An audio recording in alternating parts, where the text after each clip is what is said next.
अस्सलाम वालेकुम। आज की अपडेट्स और आज का व्लॉग। और आज आपने देखा है कि 5 अगस्त है। 5 अगस्त एक वो है जो कि 2019 की अहमियत रखता है, जब जो कह लें कश्मीर है और मकबूजा कश्मीर है उसकी हिंदुस्तान ने जो खुसूसी हैसियत है वो तब्दील कर दी थी। अब ये कोई छोटा सा मामला नहीं है, इस पे बात करते हैं। दूसरा मैं बात करूंगी 5 अगस्त पाकिस्तान तहरीक इंसाफ ने जो साबिक वजीर आजम है इमरान खान, उनके जेल में होने की वजह से जो 2 साल मुकम्मल हुए हैं, 5 अगस्त को उनको अरेस्ट किया गया था और अभी तक उनको रिहाई नहीं मिल सकी है, इस पर बात करेंगे। और जो मुर्दा कोई था और बड़ा मकबूल हो गया है अभी, ये क्या मामला है, इस पे बात करेंगे। तो सबसे पहले जो कश्मीर की खसूसी हैसियत तब्दील करने के हवाले से 5 लाख से जायद जो हिंदू आबादकारियां हैं वो मकबूजा कश्मीर में की जा चुकी हैं। बुनियादी तौर पर जो मोदी और आरएसएस इंतहा पसंदों का एक एजेंडा है कि कश्मीर की जो डेमोग्राफी है वो तब्दील करनी है, वहाँ पर खसूसी हैसियत तब्दील करने से सिर्फ ये नहीं है कि कोई एक तरह से कहें कि कोई छोटा सा मामला है, बल्कि आप ये देखें कि हिंदुस्तान जो है वो अपने ही कॉन्स्टिट्यूशन से इनहराफ कर रहा है इस इकदाम के बाद से। और जिस तरह से जो कि प्रिंसली स्टेट्स में मकबूजा कश्मीर जो है वो गिना जाता है, माना जाता है, हिस्टोरिकली जब हम देखते हैं वो कभी भी हिंदुस्तान का हिस्सा नहीं रहा है, तो खसूसी हैसियत तब्दील करने से और फिर हिंदुओं की आबादकारी वहाँ करने से जो कह लें उस वादी की जो आबादी है उसको मैनिपुलेट करना कि वहाँ पर जो है वो हिंदू ज़्यादा तादाद में हो जाएंगे। तो वो जो एक कहते हैं कि सदियों से नारा लगा रहे हैं कि पाकिस्तान के साथ उन्होंने जाना है दहाइयों से, और मैं कहती हूँ कि एक सदी होने को है वो अपनी जो आज़ादी की तहरीक है वो चला रहे हैं और अभी तक हम देखते हैं कि वो उससे 1 इंच भी पीछे नहीं हटे हैं। चाहे पैलेट गन्स की गई हैं, चाहे हाफ विडोज़ वहाँ पर मौजूद हैं, यासिन मलिक को तिहाड़ जेल में बेशक आपने जिस तरह से भी झूठे किस्म के इल्ज़ाम साबित करके रखा हुआ है, और कितनी सारी लीडरशिप है, मीर वाइज उमर फारूक समेत सब जेलों में नज़रबंद हैं। लेकिन आज हमने देखा है कि शायद मोदी सरकार पर इतना प्रेशर है, जिस तरह से ट्रंप उनको आड़े हाथों ले रहे हैं अगेन एंड अगेन। तो आज हमने एक देखा है कि नहीफ सी आवाज़ें उठी हैं, कांग्रेस ने एहतजाज किया है, दीगर जमातों ने भी एहतजाज किया है, और ये गुंडागर्दी जो है वो हम मंजूर नहीं करते हैं, नहीं मानते हैं। ये नारे ना सिर्फ ये कि मकबूजा वादी से उठे हैं, ये आज़ाद कश्मीर से उठे हैं, ये पूरे पाकिस्तान से उठे हैं, बरतानिया में मुजाहरा हुआ है, जहाँ जहाँ कश्मीरी जो हैं वो बसते हैं वहाँ वहाँ से आवाज़ उठी है। यासिन मलिक की जो अहलिया हैं मिशाल मलिक साहिबा, उन्होंने बानी पाकिस्तान जो कायद आज़म मोहम्मद अली जिन्ना हैं, उन्होंने उनके मज़ार पर, मज़ार कायद पर कराची में हाज़िरी दी है, वहाँ पर तकरीब से खिताब किया है। हुकूमती सतह पर भी जो कह लें तकरीबात वो हुई हैं। लेकिन इन तकरीबात की एक कहते हैं ना एक अक्स और भी था। कुछ बच्चों के मैं वो देख रही थी, उनसे कमेंट्स लिए हुए थे, वो बच्चे बात कर रहे थे, उन्होंने कश्मीर के झंडे पकड़े हुए थे और उन्हें कहा जा रहा था कि आज 5 अगस्त को क्या हुआ था। तो उन्होंने मासूमियत से कहा इमरान खान को गिरफ्तार किया था, इमरान खान को पकड़ा था। और बहुत सारे बच्चों ने जो कि यूनिफॉर्म में थे, और जाहिर है वो कोई ऐसी तकरीब थी जो कि कश्मीर के हवाले से मुनक्किद की गई थी, वहाँ पे किसी शरारती रिपोर्टर ने जाकर ये कारनामा अंजाम दिया। लेकिन वो कहते हैं ना बच्चे मन के सच्चे हुआ करते हैं, तो बच्चों ने कोई झूठ नहीं बोला, उन्होंने वही बात की जो उनके जहनों में नक्श थी। अक्सर ये बात होती है कि गवर्नमेंट जो है वो बयानियाँ बना रही है, बयानियाँ बना चुकी है, इतनी एडवर्टाइजमेंट उन्होंने जो हमारा मेन स्ट्रीम मीडिया है उनको कर दी है, बहुत सारे एंकर्स जो हैं उनको ले ऑफ कर दिया है, बहुत सारों की जबानबंदी कर दी गई है, और बहुत सारे एंकर्स को तो कोई हायर ही नहीं दोबारा से करेगा, किसी को जबरी तौर पर रुखसत कर दिया गया है, जैसे कि काशिफ अब्बासी हैं। तो ये मैं एग्जांपल इसलिए दे रही हूँ, इसके अलावा भी बहुत सारे लोग जो हैं वो जबर और कहर जो है वो बर्दाश्त कर रहे हैं इस हुकूमत का। और वजह क्या है? वजह यह है कि लैक ऑफ गवर्नेंस है, और ये मान लेना चाहिए कि हुकूमत बयानियाँ बनाने में नाकाम रही है। जिस तरह से एक कहते हैं ना कि वो जो इकदाम कर रहे हैं उसको लोग नहीं गर्दान रहे, लोगों के जो मसाइल है वो हल नहीं हो पा रहे। हमने कुछ टाइम पहले देखा था कि जो गंदम का स्कैंडल था, अब चीनी का स्कैंडल आ गया। तो आज जिस तरह से 4 अगस्त से ऑनवर्ड्स, बल्कि पहले ही शुरू हो गया था, धड़ाधड़ सैकड़ों कारकुनान पाकिस्तान तहरीक इंसाफ के जो हैं उनको पकड़ा गया, उन पर एफआईआर्स बनाई गई। जावेद हाशमी तक जो हैं वो कहते हैं ना कि वो मतलब वो बोल उठे, वो चीख उठे सोशल मीडिया पर कि ये क्या फिस्तायत का दौर है, हमें इससे निजात दिलानी है, हमें जमहूरियत को पार्लियामान में वापस लाना है। मुसर्रत जमशेद चीमा जो हैं उन्होंने वीडियो ट्वीट की जिस तरह से उनके घर को रेड किया गया, फिर जिस तरह से उमर डार की जो वालदा है रियाना डार साहिबा, जिस तरह से पीसफुल प्रोटेस्ट जो कि एक जमहूरियत में हक हुआ करता है, उन्होंने नारा लगाने की कोशिश की, तो फिर उनको थाने में ले गए। जिस तरह से उन्होंने कहा, वो मुझे उनका बड़ा मजे का वो लगा डायलॉग, कहती हैं कि मैं थाने विच भी खड़ा कर आई हूँ। मैं उत्थे भी नारा लाया है कि इमरान खान को रिहा करो, वो इस तरह से बोल रही थी। और आप ये देखें कि ये जो खड़ाक है ना, ये खड़ाक थम नहीं रहा है, ये खड़ाक बढ़ता जा रहा है। तो मेरे ख्याल में मुक़तदरा को भी सोचने की ज़रूरत है। जिस तरह से आज खैबर पख्तूनख्वा में, और बहुत सारे लोग हमें मजाक उड़ाते भी नज़र आए, जी पीटीआई का जो एहतजाज है वो नाकाम हो गया, कितने लोग निकले, कहाँ निकले, बहुत कम लोग थे। तो आप देखें इस चीज़ को कि कितना आपने उन पर जुल्म किया है, किस तरह से आप छापे मार रहे हैं, गिरफ्तारियां कर रहे हैं, नाहक लोगों की जो चार दीवारी का तकद्दुस है वो आप पामाल कर रहे हैं।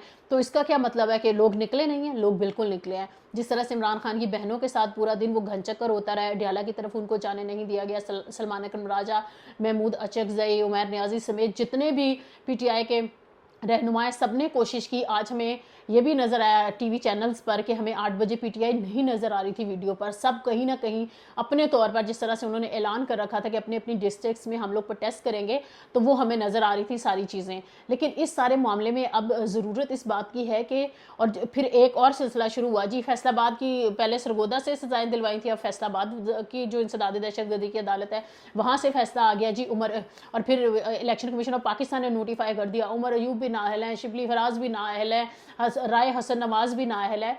तो क्या कौमी असम्बली और सेनेट से दोनों अपोजिशन लीडर्स का नाअहल हो जाना, क्या इस पार्लियामेंट की साख पर बड़ा सवालिया निशान नहीं है? इससे तो मुझे साफ नजर आ रहा है कि आज 5 अगस्त का जो पीटीआई का एहतजाज था वो तो कामयाब हो गया। जिस तरह से इनको पार्लियामेंट से निकाला जा रहा है और निकलवाया जा रहा है, क्योंकि आज बड़ी एक अहम डेवलपमेंट नेशनल असम्बली में भी हुई। जिस तरह से स्पीकर ने कहा जी कि शेख वकास अकरम जो हैं वो तकरीबन 40 दिन से गैर हाजिर हैं।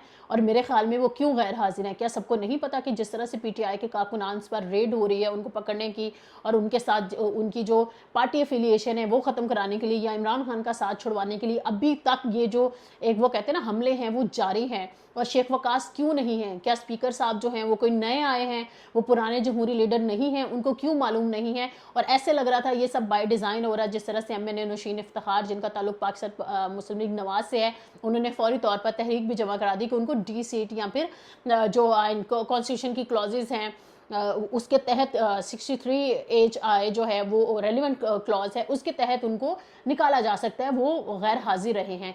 तो ये वही बात है कि जब बल्ला छीन लिया तो आपने पीटीआई से इलेक्शन क्यों नहीं लड़ा, और जब आपने वो इलेक्शन लड़ने नहीं दिया, पेपर जमा नहीं होने दिया, तो आप सुन्नी इत्तेहाद कौंसिल में क्यों गए? फिर वही बात है कि आपने लिस्टें क्यों नहीं जमा कराई? सुन्नी इत्तेहाद कौंसिल तक को इलेक्शन नहीं लड़ने दे रहे थे, सुन्नी इत्तेहाद ने सीट अपनी रिजर्व सीट्स क्यों नहीं जमा करी? ये वो इररेलेवेंट क्वेश्चंस हैं और इस पे अब मजाक बन चुका है। और आज मैं ये कहूँगी, बांगे दहल कहूँगी कि पाकिस्तान तहरीक इंसाफ का जो एहतजाज है इस सेंस में कामयाब हुआ है। जितनी गिरफ्तारियाँ, जितने छापे, जितनी फुटेजेस हम देखते रहे हैं, और एक अलार्मिंग बात और भी है, और वो ये है कि जिस तरह से लोग बड़ी तादाद में खैबर पख्तूनख्वा में निकले हैं, चकदरा हो, हयाताबाद हो, सवाबी इंटरचेंज हो या दीगर इलाके हों, जिस तरह से हमें एक मोमेंटम नज़र आया है, तो इससे साफ नज़र आता है कि गवर्नमेंट को घुटने टेकने पड़ेंगे और गवर्नमेंट घुटने टेकेगी। क्योंकि उसकी वजह मैं बताती हूँ। जिस तरह से अब बात गश्त हो रही है 27वीं आईनी तरमीम की, और आज़म नज़ीर तारड़ ने भी कहा है कि आपको जो भी तहफ़्फ़ुज़ात आए बिल बैठ के बात करते हैं, तो जब तरमीम करवानी होती है तो पाकिस्तान तहरीक इंसाफ को ऑन बोर्ड ले लिया जाता है। अभी भी जो एक बड़ी आईनी तरमीम 27वीं आईनी तरमीम है, जिसके तहत आईनी अदालत भी बनाई जाएगी, जिसके तहत बहुत कुछ होने जा रहा है। शायद हमारा जो पार्लिमान है उसके साल भी टेनोर जो है वो भी बढ़ा दिया जाएगा, शायद कोई सदर भी बनने जा रहा है। तो जब दो फार्मूलाज लग रहे हैं, एक तो मुझे ये लग रहा है कि शायद पीटीआई को मुकम्मल आउट करके इस पार्लियामेंट की साख पता नहीं क्या रह जाएगी, जो कि अभी भी बहुत सवालिया निशान इस पर हैं भी और उठते भी हैं। और क्या हम इंटरनेशनल कम्युनिटी को मुतमिन कर पाएंगे, नहीं कर पाएंगे, आने वाले दिनों में क्या होगा? क्योंकि जिस तरह से ट्रंप आज कहते नजर आए कि अमेरिका बड़ा एक मुर्दा मुल्क था और बड़ा ही मकबूल हो गया है, मुझे लग रहा है कि ट्रंप भी किसी खाम ख्याली में है। जिस तरह से वो मोदी के साथ टैरिफ पर टैरिफ लगाते जा रहे हैं रशिया से तेल लेने की वजह से, और यूक्रेन का बहाना बनाकर बड़ी ताकतों के वैसे मफादात जो है ना वो एक ही टेबल पर हुआ करते हैं, दिखाते कुछ हैं, करते कुछ हैं और होता कुछ और है। ऐसा नहीं है कि कोई इनकी वो असल मानों में कोई जंग चल रही है। लेकिन जिस तरह से वो कहते हैं ना कि ट्रंप ने आज कह दिया जी मुर्दा से लेकर मकबूल तरीन अमेरिका जो है उन्होंने बना दिया है, तो अब देखना ये है कि मकबूल अमेरिका में ऐसा क्या है जो मुर्दा अमेरिका में था। और मुर्दा अमेरिका में ऐसा क्या था कि जो लोगों को बड़ा ही बुरा लगता था, जिसकी वजह से ट्रंप को लाया गया। और हमें नज़र आ रहा है अगर ट्रंप साहब आप वाकई में इतने मकबूल हैं तो गज़ा में जो वो भूख, अफलास गुर्बत और जो सूरत हाल बनी हुई है ना, अगर आप उसका नोटिस ले लेंगे ना, और आप उन मासूम लोगों को जिनकी पसलियाँ और हड्डियाँ हम देख नहीं पा रहे हैं, इतनी हॉरिबल पिक्चर्स वहाँ से आ रही हैं, फुटेजेस आ रही हैं, और आपका ज़मीर नहीं जाग रहा है, अगर आपने मकबूलियत लेनी है तो जाए ना जंगबंदी कराएं मुस्तकिल तौर पर, गज़ा की पट्टी का जो है मुस्तकिल हल दें, बजाय ये कि दीगर ममालिक को चक्कर में देकर इब्राहिम अकॉर्ड कराना और इसराइल को एक रियासत तस्लीम करवा लेना और कुछ ममालिक से फ़लस्तीन को रियासत तस्लीम करवा लेना। क्या ये मकबूलियत है अमेरिका की? अगर ये मकबूलियत है तो मेरा नहीं ख्याल है कि अमेरिका की ये वाली मकबूलियत जो है वो इतनी लॉन्ग टर्म चलेगी, क्योंकि जिस तरह से वो पाकिस्तान के साथ गुडी गुडी खेल रहे हैं और फिर मोदी की बहुत बुरी बुरी हो रही है, तो ये कितना अरसा चलेगा? क्योंकि हमें पाकिस्तान को भी होश के नाखून लेने चाहिए। हमारे पे सबसे बड़ा जो थ्रेट है वो वार है, वो IMF है। जब तक हम उससे नहीं निकलेंगे और उससे लोन्स ले लेकर हम अपनी अयाशियाँ करते रहेंगे और हम पाकिस्तान को और पाकिस्तान की इकॉनमी को सही ट्रैक पर नहीं लेकर आएंगे, मुझे समझ नहीं आती ये आएगा कैसे, क्योंकि हम तो अपने पार्लियामान को भी डिट्रैक करते जा रहे हैं। जब तक हम अपने ट्रैक पर वापस नहीं आएंगे, फिर चाहे हमारा अदलिया हो, चाहे हमारी जमहूरियत हो, हमारा पार्लियामेंट हो, या हमारा ऐवान हो, या फिर हमारे मतलब फ्रीडम ऑफ एक्सप्रेशन हो, हमारा कॉन्स्टिट्यूशन हो, तो हमारे ये मसले हल नहीं होने वाले हैं। इमरान खान के इन लोगों ने बहुत सारे सोल्यूशन निकाल लिए, और एक ड्रामा ये भी दिया जा रहा है कि इमरान खान को कन्विक्ट करने जा रहे हैं, इमरान खान को सज़ा देंगे, वो इस तरह तो मैनेज नहीं हो रहा है, उसका बयानिया भी ख़त्म नहीं हो रहा है। तो शायद मेरे ख्याल में कोई दूसरा भुट्टो जो है वो अगर आप पैदा करने की कोशिश कर रहे हैं, तो अदालतों ने इतने सालों बाद अगर ये तस्लीम कर लिया कि भुट्टो के साथ गलत हुआ था, तो क्या ये जो मौजूदा सेटअप है ये फिर एक वज़ीर आज़म के साथ इतना ही बुरा होने देगा या नहीं होने देगा? इन सारे मामलात पर हमारी नज़र रहेगी। हमारे चैनल को माइनस न्यूज़ को फॉलो करते रहिए।